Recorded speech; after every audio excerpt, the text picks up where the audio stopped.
Hello, welcome to Burning Questions, June 14. Looking forward to a big show. Of course, as we do every week, we preview the big meeting from Melton on Saturday night. The first event kicks off at 4:59 p.m. and we've got 11 races on the card, the last at 10:16 p.m. Three special guests joining us. I'll leave my great mate till last, even though we're all friends here. I might start with Sophie Jefferies. Thanks for joining us, Sophie. A debut for you, and you're representing Marshall Racing, and your lovely partner Kyle's dobbed you in. Thanks for joining us. Definitely dobbed me in. Thank you for having me. I've had to do my homework, but we're here, so make Good most stuff. of it. Looking forward to it. You got a big hand to play on Saturday night at Melton. Jack Law, he answered the phone when I rang him midweek, but 3 or 4 text messages in between went unresponsive, but he's here. He was first online. Welcome to the show, Jack. Yeah, thanks, Tim. Been flat out, sorry. I'll get back to you later, probably. No, I knew you'd be here, mate. And Sam Barker joins us, another debutant on the show, along with Sophie. Sam, I know exactly where you're sitting there because I've spent a lot of my life in that room there. Welcome to the show. Thanks for having me. You must be scraping the bottom of the barrel to get me on, but anyway, thanks for having me. Yeah, you're right. I am. But I knew I could rely on you. Although you did categorically say no chance in the world that you do this, but I got you to turn the corner and jump on. So looking forward to your insights. You've also got a big hand to play races 1 and 2 on the card. Let's get stuck right into it. The first of our sponsors, Pride's Easy Feed, stand as a proud supporter of the harness racing industry with their set recipes and quality ingredients to give the trainer confidence in what they're feeding. So make the switch to Pride's and start getting the result you've been chasing. Vinnie has landed the pole, but when the arms fold back, what will be his goal? We're talking about race 1 on the card, the Delray National Italian Cup. Everyone's involved in this race, even me. I'm going to be punting on it, so that counts. We might start with you, Sophie. Bark is first up from a break for your stable. Looks at interesting draw for him with speed underneath and a bit of speed out wide. First of all, how's he going and how do you see his chances on Saturday night? He's had a couple trials and they've been really good and his work's been really good. I think he's definitely going to have a showing, but obviously the favourite's drawn 3 and it's a field full of handy horses. So I think if he gets a bit of luck, he'll definitely be there in the finish. I'd like to see him win it, but like I said, the favourite's right inside us. So if he can get handy and get a bit of luck, I think he'll go pretty well.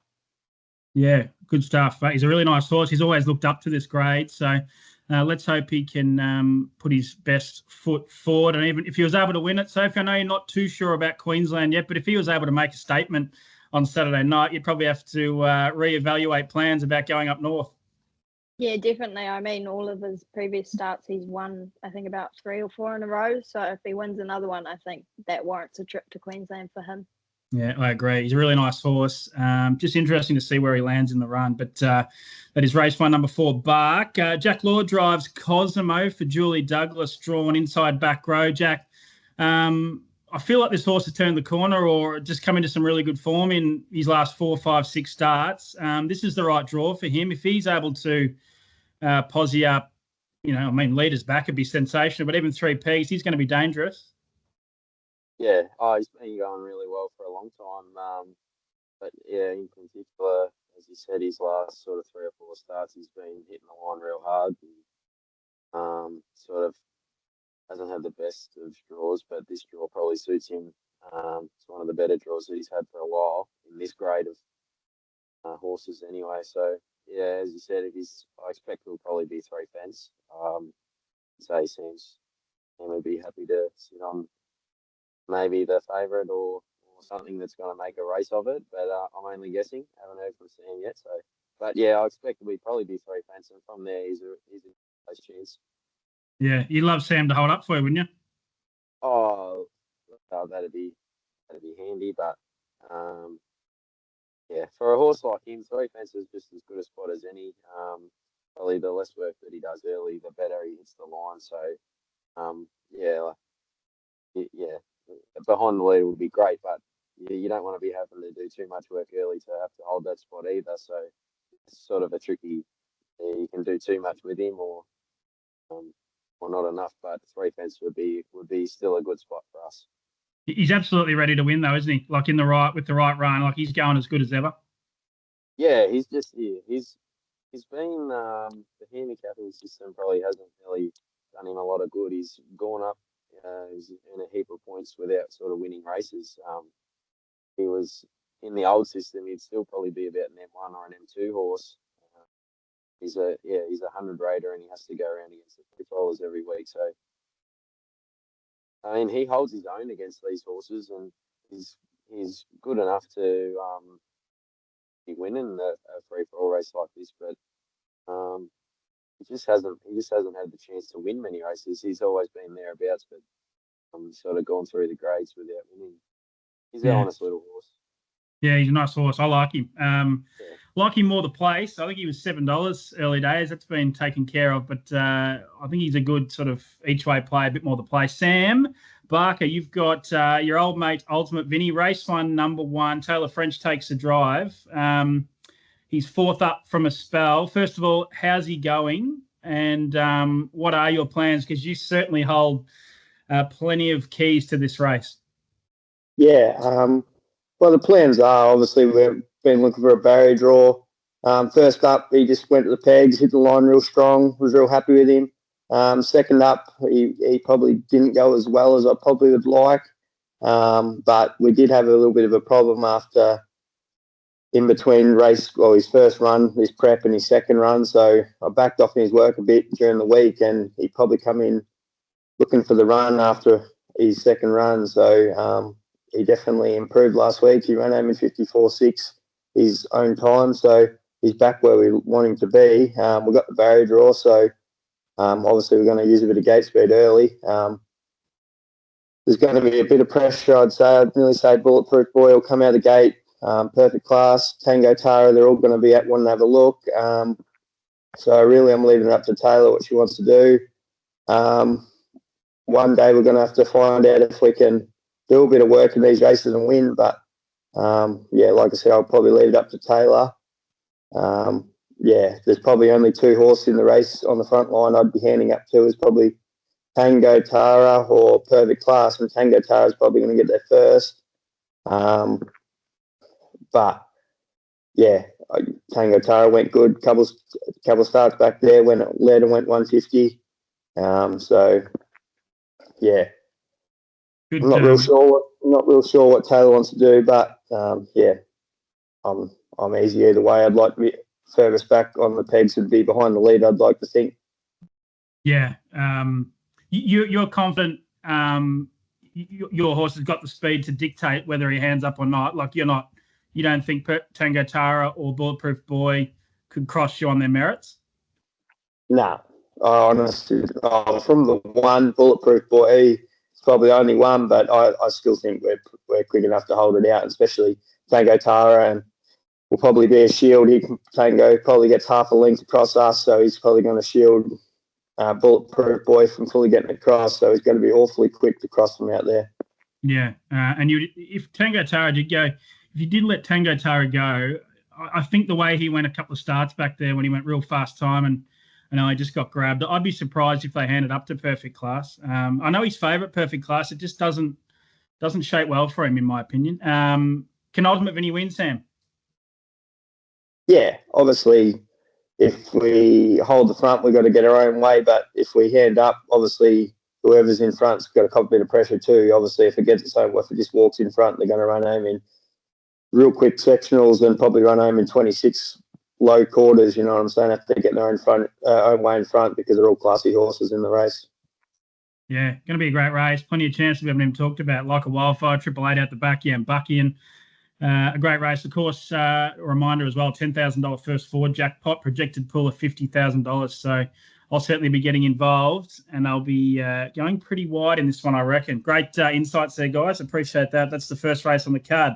Combining the power of results and horse sectionals with Sulky app, you now have access to gate speed, swooper, ability, and behaviour ratings. Never miss a trainer, driver, or gear change again. Sulky app is a form guide revolution. Will the young legs of Louie prove too fast, or is there another rival we shouldn't look past? We're talking about race 2, Pride's Easy Feed Pace. And the horse I'm referring to there is number 4, A Lot Like Louie, the youngest horse in the field. I'll hold you to last, Sam. You're involved here with the only decision. Might just go to you, Jack. Just your general thoughts. It's a really tricky race. I was kind of hoping someone here would have a bit of a game plan for us, because I reckon there's sort of half a dozen winning chances here. Yeah, it's a pretty even race. I think A Lot Like Louis obviously the best horse in the race. But the only thing that would probably get him beat is his gate speed. He doesn't sort of really fly the gate, and you've got our mate Menko gone inside of him, which I think it'll probably find the pegs first if they wanted to, and then it'll be Ryan's decision from there what he does. But it's a pretty even lot. If something made a race of it, and A Lot Like Louis sort of to do too much work early with a few other horses off the front row, if they all had a crack, it could open things up for a lot of horses in the race, and can make a case for nearly every horse in the race. Even so, Blaster Ranger's been airborne, but it's got a bad barrier draw in 12. But if there happened to be a stack of speed on early, you wouldn't put it off, or even put Star or a horse like that if they went too hard early. But I think A Lot Like Louis is probably the best horse in the race, and it's improved a heat this time in. It's going really well. So if it had a little bit of luck early, I'd be winning. Yep. Sophie, you haven't got a runner in this race, but did you have any, just from watching recent races, did you have any opinion on the second event? I had to do a bit of my homework on this one, but I think, like Jack said, Louis is probably the best in the race. I did see Shadow Celt had a pretty good last start and could be a little bit of a threat, I'd say, just with a handier draw. But I think it's a pretty level field in this one, but I'd say Louis should take it out. Okay, you're with A Lot Like Louis. Sam, I've got a little share in the only decision with you. Your first and foremost job is to make sure that we beat home Blaster Ranger, because Nikita Ross has bought the whole horse, Blaster Ranger. We've got a 6-pack on the line. So if we can sort that out, that'd be great. And if we can win, even better. Talk us through the only decision, Desi boy. He's first up from a little bit of a break. How's he going, and what are your thoughts on this race? Yeah, well, first of all, I want to start with you're not very good at betting with beer if you talk to Andy Gaff, so that's not a good start. But Fair call. Get him. Yeah. I'll square him up. It's a very tough race. Our mate Menko's got blistering gate speed. It probably finds the pegs early, I would say. It's a tricky draw because we've probably got not enough speed to cross here, so we're probably going to be stuck out there. So lucky I've got Puppet on. He can kind of work out what he wants to do there. We're probably going to work forward. Hopefully we get cover. I don't really want to be sitting outside him. I'm not really that sort of horse, but like Blaster Ranger and that, if there's enough speed on there, I think their horses want to be getting over the top because they've been hitting the line really strong. But like I said, I reckon A Lot Like Louis is probably the horse to beat. Yeah, but our mate Menko, you think finds the lead? It'll be hard to run down as well. Yeah, well, Abby said before the race the other day on Trot's Vision, they're real happy with its work, and it's and it ran over pretty quick sessionals the other day, out wide off the track. So if it does hold the front, well, it's going to be pretty hard to beat too. Talk to Sophie about going to Queensland. The only decision will be on a plane after this, no doubt, heading north. Yeah, only if there's a good bar there. That's probably the only reason. We'll go and watch some of the real good horses go around. Anyway, looking forward to that race 2 on the card. Let's hope we can beat Nikita Ross home. That's the main thing. I might even get Nikita to pay off the 6 of the 48 beers that I owe Andy. We'll do some dealing there. Logical Staffing Solutions provide labour hire and recruitment services to the transport, warehousing, automotive and manufacturing industries. The logical solution for your staffing needs.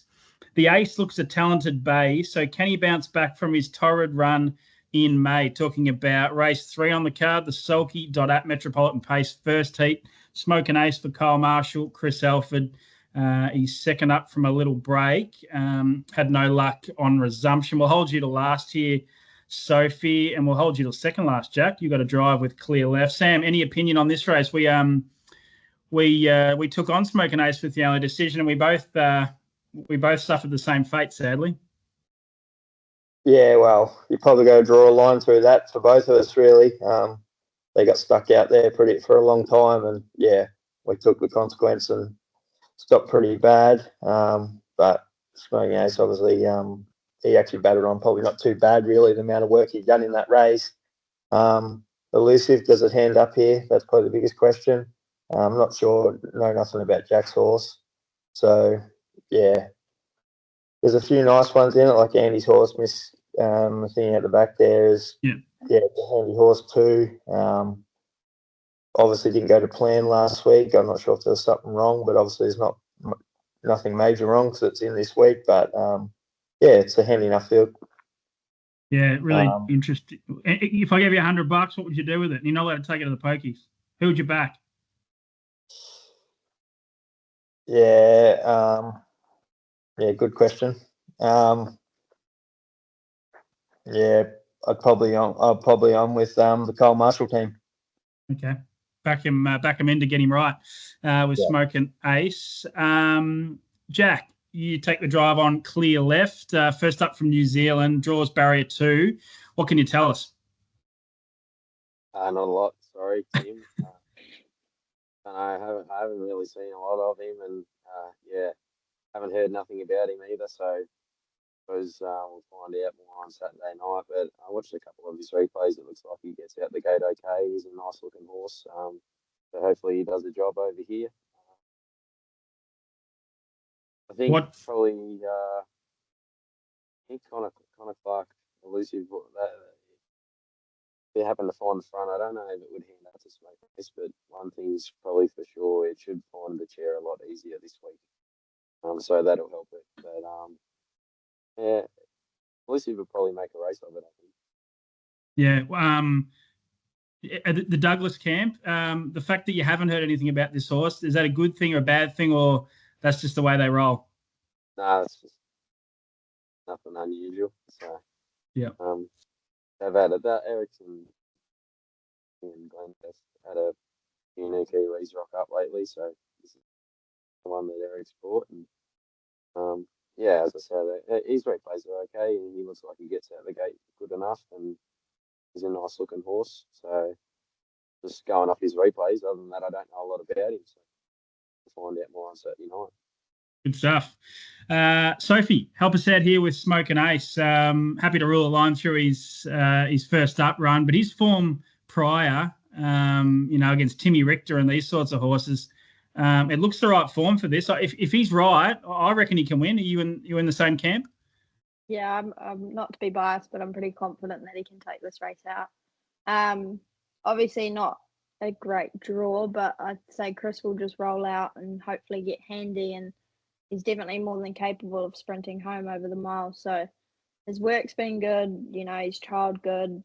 He's definitely ready to race. He's getting a bit bored, I think, and he loves going to the races. So I'm pretty confident he should win this race. Were you responsible for the driver change? Maybe.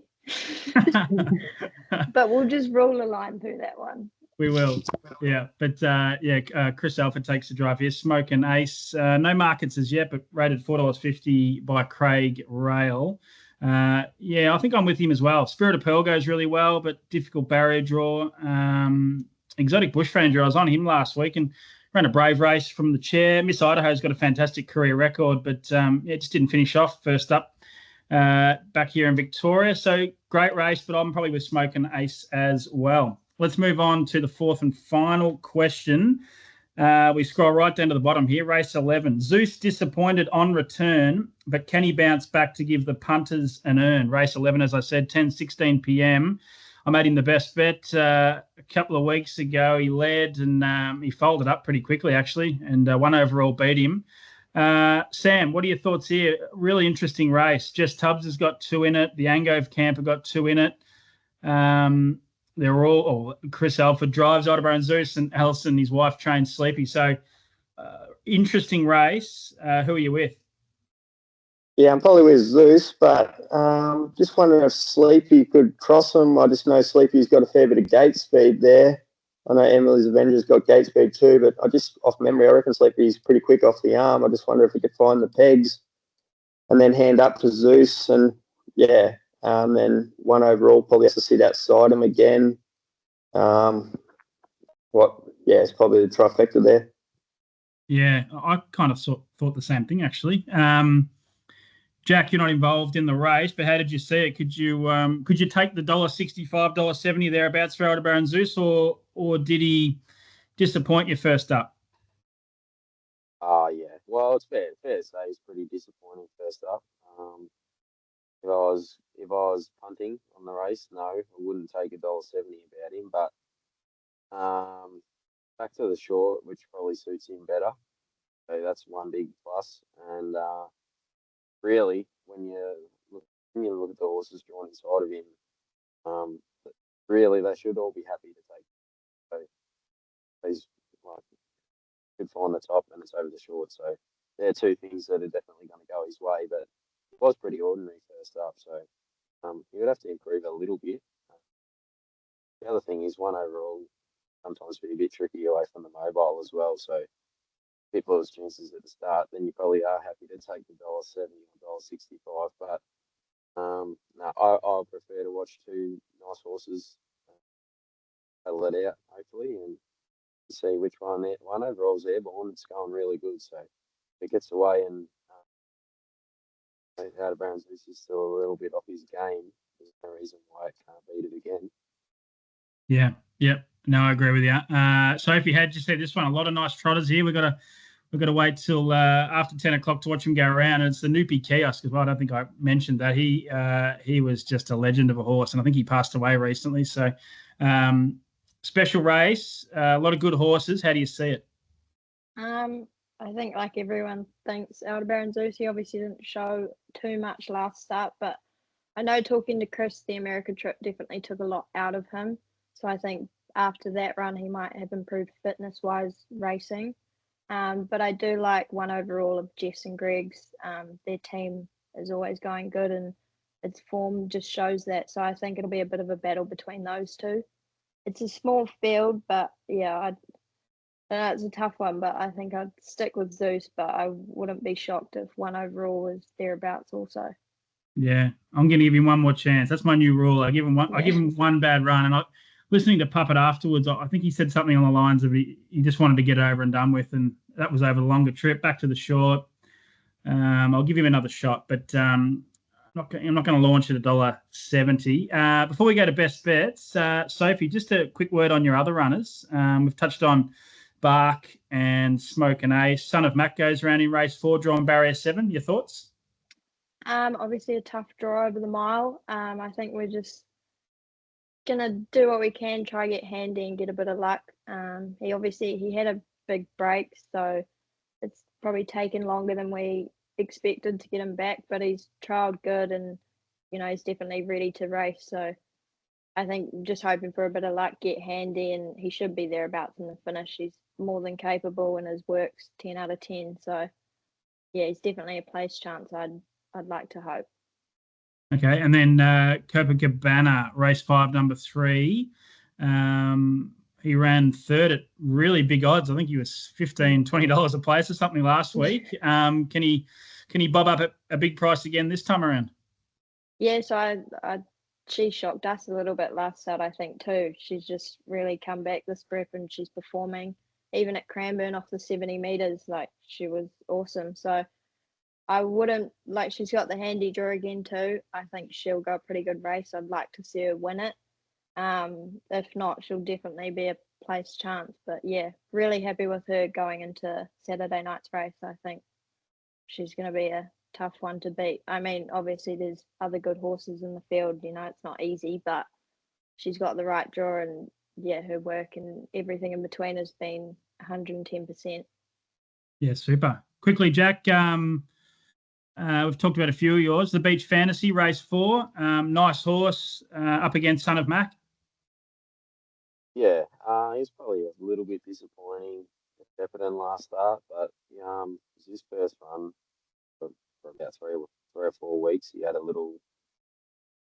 couple of light weeks and probably needed to run a little bit, and it was over 26. Ran that race really hard, so he gets back to the short trip at least, and I think he's good enough to possibly win again. But just the fact that he was a little bit, maybe he just needed to run at Shepparton, but yeah, just the fact that he was probably, I thought he should have won with the run he had, just put me off him a little bit, but he's definitely, if he's at his best again on Saturday night, he's definitely good enough to, I think, go close in that race. Majestical Bell. Oh, sorry. He'll be a better horse set up. He's a lot faster than he's shown, I think. If he continues to improve, he'll go close, I think. Yeah, good stuff. Next race, race 5, Majestical Bell, barrier 8, Fred Spiteri in a strong race, comes up against Copacabana. Yep. She's a nice mare. She's a nice horse. She's done a really good job for Fred. So it's probably a little bit easier race than she's seen. At least she's sort of been going around the nice horses and on the stand. He usually gets away okay. Every now and then I'll miss her away, so hopefully I can get her away good and get a nice run in there somewhere. But she's going well enough without sort of a lot of luck and the barriers. Hasn't been going too bad. Race 6, Aussie Battler. I half thought the camp might have sent him forward last week. He draws a bit closer to the pegs this time around. Barrier 2. Roryville inside's interesting though. Your thoughts on Aussie Battler? Yeah, he actually surprised me a little bit when Abby won on him as Swan Hill. Thought he was the least of my worries. I drove in Triple Rock Saint that night, and he had me covered a long way out. So. I backed him, thankfully, so I'm happy you were wrong there. Yeah. Yeah, I was wrong, but he sort of turned his form around a little bit and stuck his head out. But yeah, he's going okay. Not sure if we will cross Roryville or we even try, but probably I'll see what Eric and that want to do on the night. But it's probably a little bit hard for him in that trade. This just fantasy drawn on Roryville's back. It's going to be hard to beat those two, I think. Yeah. And your final drive, nice early finish for you, 8 o'clock. Courageous Saint, drawn barrier 1 in race 7. Yeah, he's his chance, I think. Ludacris is airborne. Dennis Williams, an interesting one. Looked like he was going to be anything there for a little while, and his stride's going really good. Ideal Escape's dropping back a little bit in grade as well. If there was a bit of speed on, might bring him into it. It's actually a pretty interesting race. I think Ludacris is probably the one to beat. The way it's been going, had a lot. That was a massive run there last week, so it's probably the hardest one to beat. And Courageous Saint drawn 1, that helps us. So he might be a place chance from him there. Yeah, good stuff. Thanks for that, guys, Sophie and Jack. My question for you, Sam, who dressed you today? Because you're looking outstanding. It wouldn't have been Olivia, would it? No, mate. Just got my work clothes underneath, mate. Still got to go out and do some work, so I just chucked the T-shirt on and the jumper on. I reckon we're going out tonight by the look of that. Is that the case? I don't know about that, mate. We might have a beer in the tavern, I reckon. Sounds good. Hopefully has Calvin got that beer fridge stocked up? If it's not stocked up, we're going bad, Calvin. Yeah, true. Looking forward to it. Righto, Sharp's Bakery sponsored the best segment. They even sent me a box of, probably can't see that, but a box of vanilla slices during the week. Got them dropped off. They lasted about a day, and they are outstanding. So thanks to the guys there in Birchip for sending those up. They were devoured by everyone in this household. Sharps Bakery best bet. Sophie, this is where you make a name for yourself. What are you tipping the punters into on Saturday night? No, I'm going to be a bit biased here and stick with Copacabana. I think she's a good place bet. She's got the right draw, and yes, it's probably a tough field, but she likes the long distance and she's got the speed from the stand. So I think she should be there in the finish. Good stuff. Jack Law's just had enough of this, and he said, "See you later." By the look of that, so we don't get a. Yeah, well, I don't think he had a best bet planned. He might have just panicked and pressed the exit button. We might have to contact him and get a hold of that. Sam, what are you doing? Are you putting the pressure on yourself with Ultimate Vinnie, or the only decision, or are you putting it on someone else's shoulders? I reckon I might put it on Kate Hargraves on Ludigus. Okay, race. Where are we? Scrolling. Race 7, number 4, Ludicrous. $3.20 rated price here. Happy with that? Yep. I'll take that. Good stuff. Great work. I always forget to do mine, so I'm not going to forget this time. What am I doing? I'm going to go race 8, number 4. You Betcha Tiger Pie for Michael Stanley. Rated $2.80 here by Craig Rail. I think this is just a fantastic race for this horse. Really confident. You Betcha Tiger Pie can get the job done. That is the best bets out of the way. As I said, we'll get in contact with Jack and we'll see if we can provide one. We'll whack it on social media. Hey, Sophie, really appreciate you jumping on. I know you're a touch nervous, but this was a piece of cake, wasn't it? Yeah, once I got rolling, I was all right. But thank you for having me. No, fantastic. Great insight. Really appreciate it. Really good look at all your runners on Saturday night. Sammy boy, you said no to me as soon as I rang. You said absolutely not a chance in the world, but you've actually handled this like a professional. I reckon you could probably host this show, I reckon, going forward. Yeah, we won't go that far. I might be not available next time, I reckon, and we'll see how my best bet goes. Good stuff. Thanks for joining us, mate. Great insights as well with your 2 runners on Saturday night. That has been Burning Questions here, June 14. Don't forget to tune into trotsvision.com.au. Rob Orber, Steve Cleve, Dan Malecki taking you through all the racing on Saturday night from headquarters. I'll be back next Friday with another edition of Burning Questions. We'll see you then.